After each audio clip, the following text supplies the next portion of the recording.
Alors l'inflation, eh bien, c'est la hausse générale et auto-entretenue du niveau des prix. Générale, ça veut dire quoi? Ça veut dire que c'est pas parce que vous avez 2 ou 3 familles de produits dont le prix va flamber que vous allez pouvoir parler d'inflation. Il faut que vous regardiez sur l'ensemble des biens et des services disponibles dans une économie qu'une grande majorité d'entre eux subissent des augmentations de prix pour pouvoir parler d'inflation. Auto-entretenu, pourquoi? Parce qu'il y a une logique.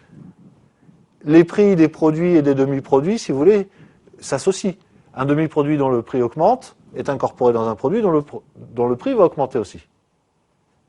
Hein?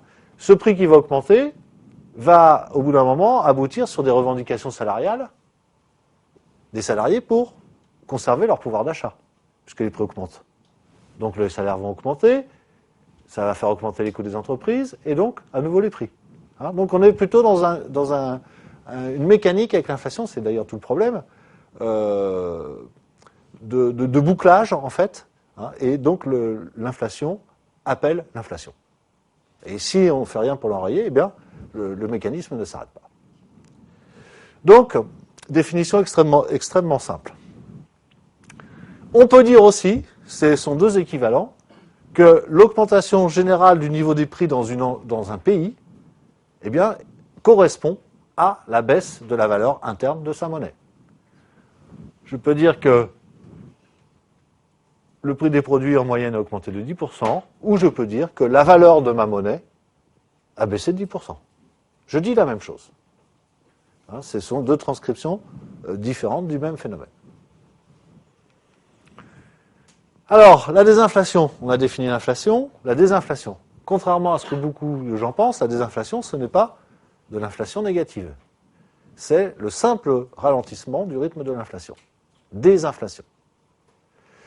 Par exemple, quand on passe dans l'année 2011 de 2,5% d'inflation en France, et que ce qui est annoncé pour 2012 est inférieur à 2%, par exemple 1,5%, et bien là, on est dans un cas de désinflation. On a un ralentissement du rythme de l'inflation.